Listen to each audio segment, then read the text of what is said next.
कैसे हैं सभी जगड़िए? बढ़िया होंगे। अब पहाड़ में जाड़ा होने लगा है। जाड़ा का मतलब चरम की ओर बढ़ रहा है धीरे धीरे। 13 दिसंबर है आज और ठीक 1 महीने के बाद मकर संक्रांति होगी।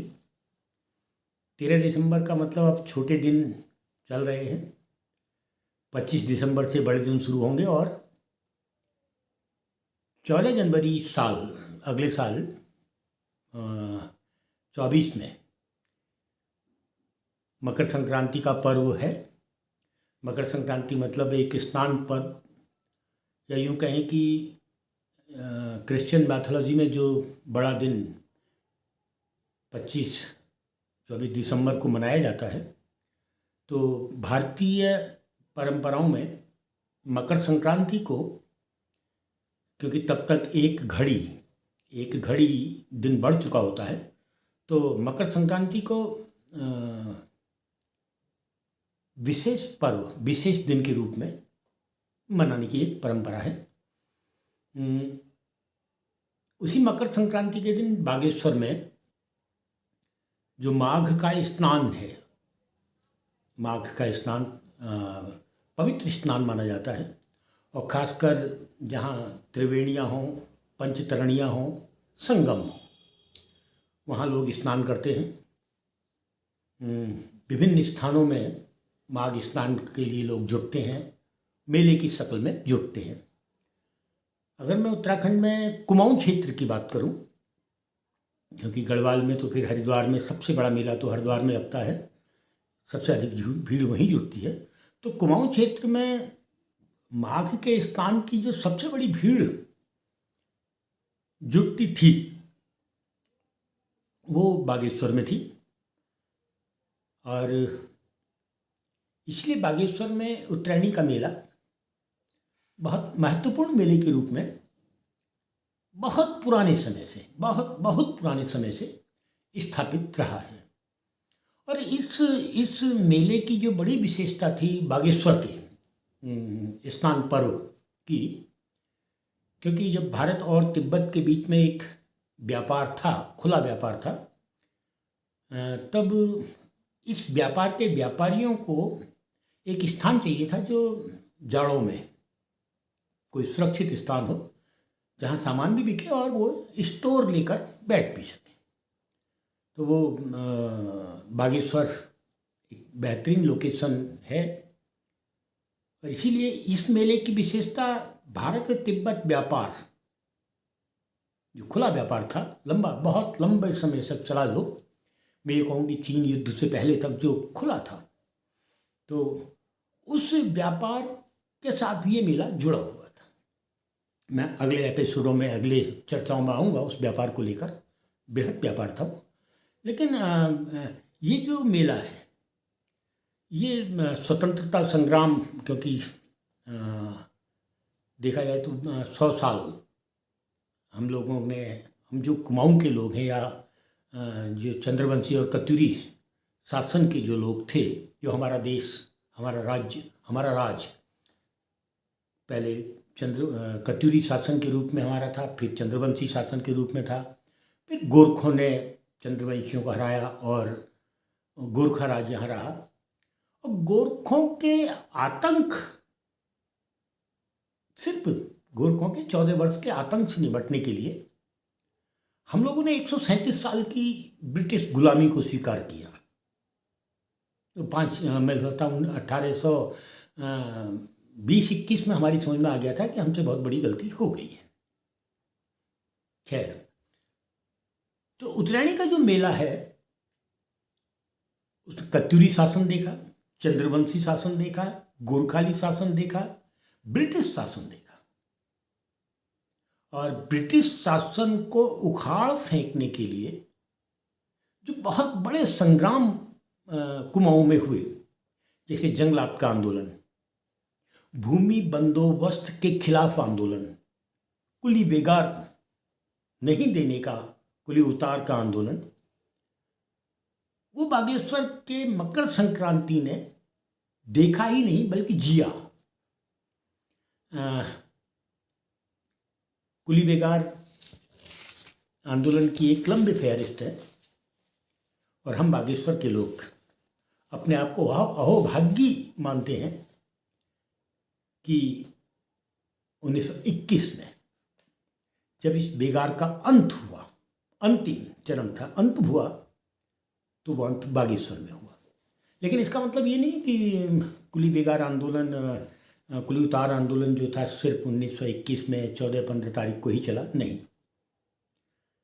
अगर हम चले तो 1820-21 में हम कुमाऊं के लोग इस बात को समझ चुके थे कि हमसे गोरखाली शासन को ख़त्म करने के लिए जो हमने गोरी चमड़ी, ब्रिटिश एम्पायर या ईस्ट इंडिया कंपनी, तत्काल में हम ईस्ट इंडिया कंपनी की बात करें, की मदद की, उनको उनका रसद पहुंचाने के लिए, उनके हथियार पहुंचाने के लिए, उनके लिए सिपाही के रूप में काम करने के लिए, गोरखों को हटाने के लिए जो मदद की, वो हम पाई बहुत बड़ी भूल थी। ये बात हम 1920 में हमारी समझ में आने लगी थी और उसी के बाद कुली हम देते रहे, लेकिन अनमने मन से, या यूँ कहें कि 1827 के बाद तो सीधे सीधे दिखने लगा था कि हम कुली देने को तैयार नहीं हैं।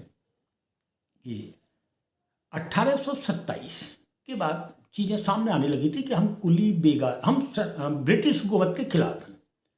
अब किसी भी व्यवस्था की जब आप खिलाफत करते हैं तो सबसे पहले उसको सहयोग देना बंद करते हैं। और जो कुली देने की एक परंपरा थी जो 1814 में 1814-15 में जो सामने आई थी गोरखों को हटाने के लिए, तो उस परंपरा पर रोक लगने लगी 1827 के बाद।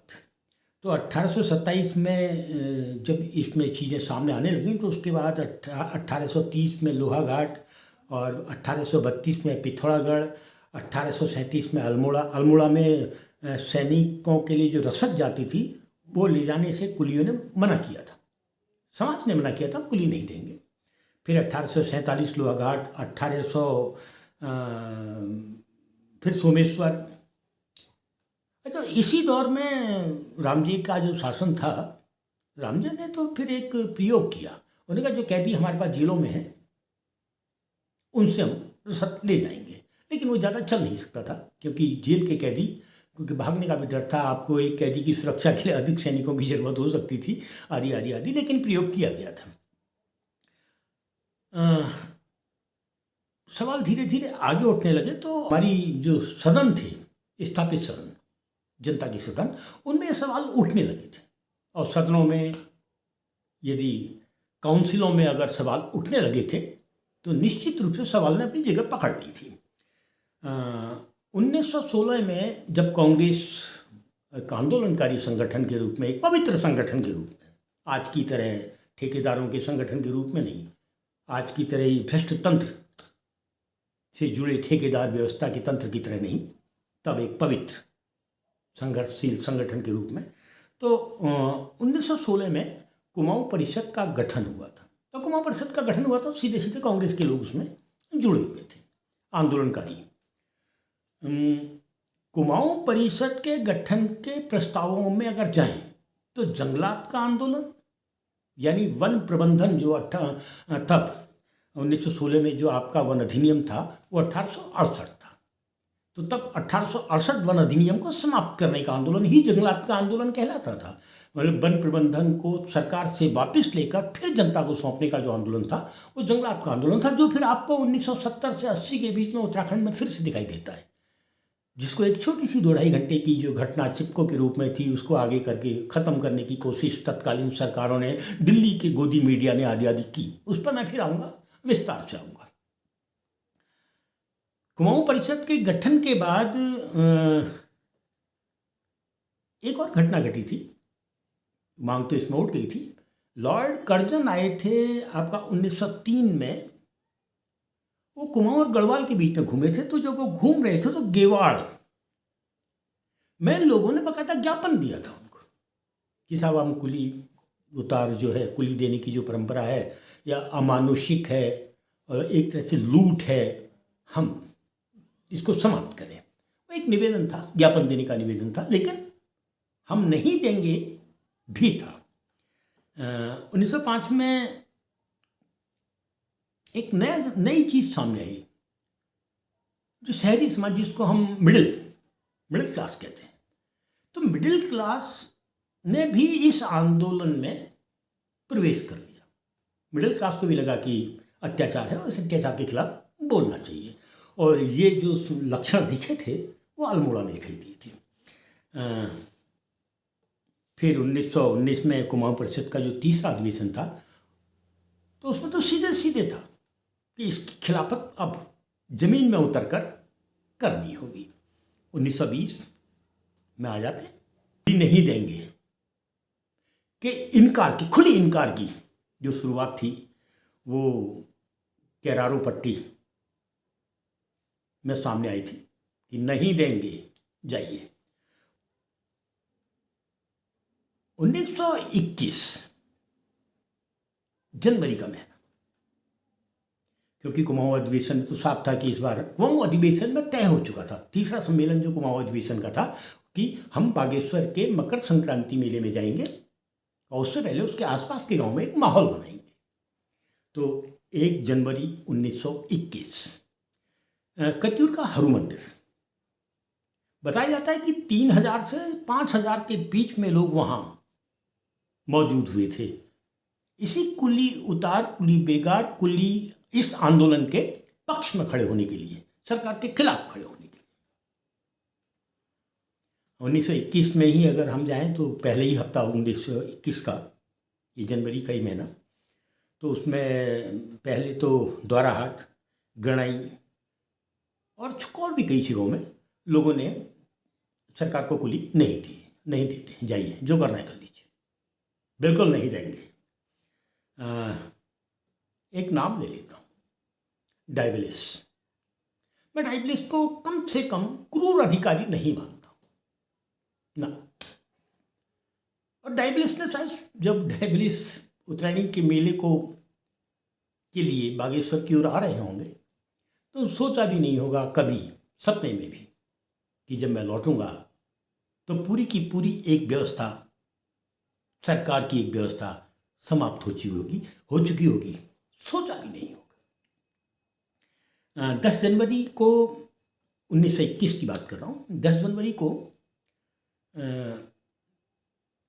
करीब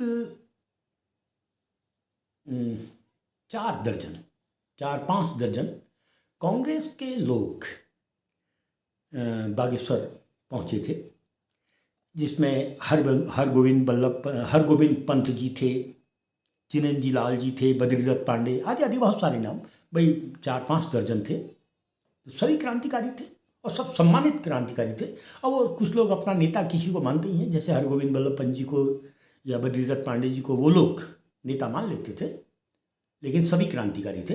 वो बागेश्वर पहुँचे और ये 10 जनवरी से लेकर उसके आगे के दिनों में ये दिन रात सक्रिय रहे और पूरी तरीके से सक्रिय रहे।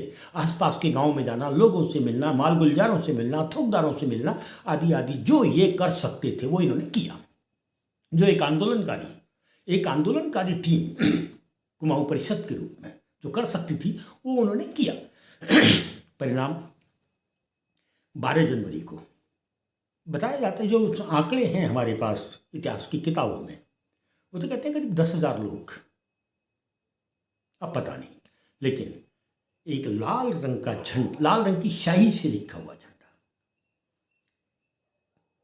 कुली उतार बंद करो के साथ जुलूस निकला बागेश्वर नगर में। और जितने लोग जुलूस में थे, शायद कोई घर नहीं था।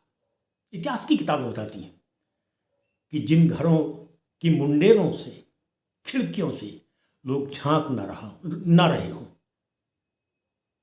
जितने लोग जुलूस में थे उतने ही लोग अपने अपने घरों से, मुंडेरों से उस जुलूस को खुश होकर देख रहे थे, उस जुलूस का स्वागत कर रहे थे। संघर्ष करो, हम तुम्हारे साथ हैं। खैर, 12 जनवरी का जुलूस, डाइवलिस को कि चलो निबट गया, इन्होंने एक जुलूस निकाल दिया है, अब ठीक हो गया। फिर 13 जनवरी 1921 को बहुत बड़ा जुलूस फिर बना। और ये जुलूस बना सरयू तट पर। और इस जुलूस ने जो सबसे बड़ा काम किया, वो शायद 1-2 दिन पहले तैयारी, जो गांव में गए थे क्रांतिकारी, वो तैयारी हो चुकी होगी। उन्होंने जितने भी रजिस्टर थे कुली बेगार से संबंधित मालगुजारों के पास या थोकदारों के पास, वो सरयू नदी में प्रवाहित करके ब्रिटिश हुकूमत से कह दिया, अब हम मुफ्त में कुली नहीं देंगे। यानी एक प्रथा जो आपकी थी, आज हम उस प्रथा को समाप्त कर रहे हैं। ये खुली चेतावनी दे दी गई। 14 जनवरी 2021 मालगुजारों और थोकदारों के ऊपर से प्रशासन का नियंत्रण समाप्त हो चुका था।